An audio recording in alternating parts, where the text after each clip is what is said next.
మన తెలంగాణలో కోతుల సమస్య రైతులకు చాలా పెద్ద సమస్య అయిపోయింది. ఇప్పుడే కాదు 15-20 ఏళ్ల సంది అది ఎంతో మంది ఏడుస్తా ఉన్నారు రైతులు.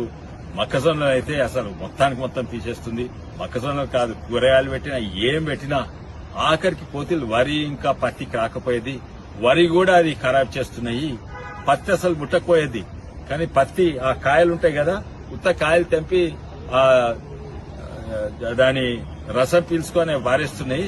మొత్తం ఏ పంట కొన్ని మండలాలు విపరీతమైన ఇది మా వికారాబాద్ జిల్లాలో కోతుల సమస్య. ఉత్త వికారాబాదే కాదు, అటు నల్గొండ, తుంగతుర్తి, చించోలి, నిర్మల్ అంతటా కూడా ఉన్నాయి. అండ్ ఎంతో మంది మాట్లాడి కానీ చేసింది ఏం లేదు. నేను అప్పుడు ఆర్టీఐ కూడా పెట్టినా. ఏంటంటే తెలంగాణ ప్రభుత్వం 2014 నుంచి 2021 వరకు ఎన్ని కోతులు పట్టిండ్రు, ఎన్ని కోతులు పట్టినట్టు ఇడున్నారు చూడండి. ఆర్టీఐ పెడితే వాళ్ళు ఫస్ట్ అన్నారు, మేము అసలు ఫారెస్ట్ డిపార్ట్మెంట్ ఏమన్నారంటే, forest department is not involved in capture of monkeys in human habitation are agriculture land. వాళ్ళు పడతలేరంట. వాళ్ళు ఎవరు పట్టాలి? అది గ్రామ పంచాయతీలకు, మున్సిపాలిటీకి చెప్పినాం. సరే అందరు కలిసి ఎన్ని పట్టిందా అంటే జూన్ 2014 నుంచి 1 డిసెంబర్ 2021 వరకు ఎన్ని పట్టింది మొత్తం తెలంగాణ రాష్ట్రం అంటే 724 పట్టిందంట. లక్షలాది కోతులుంటే ఏం లాభం అవుతుంది? అదే కాక దాంట్లో ఓన్లీ 389 స్టెరిలైజ్ చేసి పెట్టిందంట. అదేమైనా లాభమా? సరే, పాత ప్రభుత్వం అంటే ఏం చేయలేదు, కొత్త ప్రభుత్వం కూడా ఏం చేస్తలేదు. ఫారెస్ట్ డిపార్ట్మెంట్ అయినా కలెక్టర్ అయినా ఎవరిని అడిగినా కూడా మా దగ్గర ఫండ్స్ లేవు, ఇవి లేవు అంటున్నారు. అయితే నేను ఇది 7 ఏళ్ల సంది మీరు పనిచేస్తే మీ అందరికి తెలుసు, నా వృత్తి ఇంజనీరింగ్ వృత్తే. నేను ఇంజనీర్ను. ఎన్నో యంత్రాలు ప్రయత్నం చేస్తున్నా. ఇది ఒక యంత్రము. ఇది అల్ట్రాసానిక్ తరంగాలు అంటే అల్ట్రాసానిక్ వేవ్స్ నుంచి కోతులను తరిమేస్తుంది. ఇది ప్రయత్నం చేస్తా 2-3 సార్లు ప్రయత్నం చేస్తే కొంచెం పనిచేసి చక్కగా పనిచేయలేదు.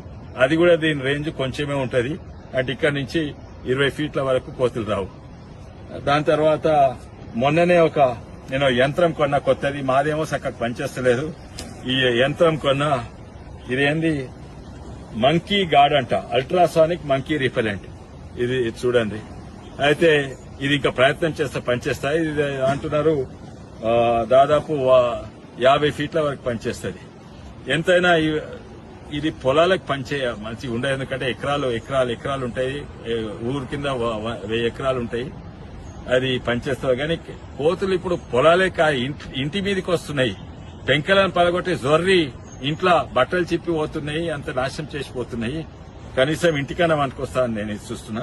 కానీ ఇదే కాక మా టీం ఉన్నారు, మా జేకేఎంఆర్ టీము ఇంకా 4-5 విధానాలు ప్రయత్నం చేసినప్పుడు అందులో ఒక విధానం మంచిగా సక్సెస్ అయింది. కోతులను పట్టుకొని ఇడిచేద్ది. నేను తొందరగానే ఆ వీడియో పెడతాను, ఆ విధానం కూడా. కానీ అది పట్టుకుంటేందుకు మేము గిట్ట పట్టుకుంటే మా పోలీస్ డిపార్ట్మెంట్ మా రైతులను అరెస్ట్ చేస్తుంది, లేకుంటే ఫారెస్ట్ డిపార్ట్మెంట్. ఎందుకంటే ఆ పర్మిషన్లు తీసుకొని నేను చూపెడతాను. ఇప్పటికైతే నేను అందరి ప్రభుత్వానికి రాస్తా, ముఖ్యమంత్రి గారు రాస్తా. ఎందుకంటే సరే ప్రభుత్వానికి సాధ్యం కాకుంటే మేమన్నా పట్టుకొని మేము ఇస్తామని ఆ యంత్రాలు నేను తయారు చేసిన. అవి పర్మిషన్ రాగానే మీ అందరికీ నేను చూపెడతాను. ఇది మా వికారాబాద్ జిల్లా కాదు, యావత్ తెలంగాణకు లాభం అవుతుంది. తొందరగా నేను అనుకుంటా వారంలో ఆల్రెడీ నేను మాట్లాడినా. కొంతమంది ఫారెస్ట్ ఆఫీసర్ తోటి మేము పర్మిషన్ ఇస్తా అంటాము. తొందరగానే వస్తే చాలా మంచిది.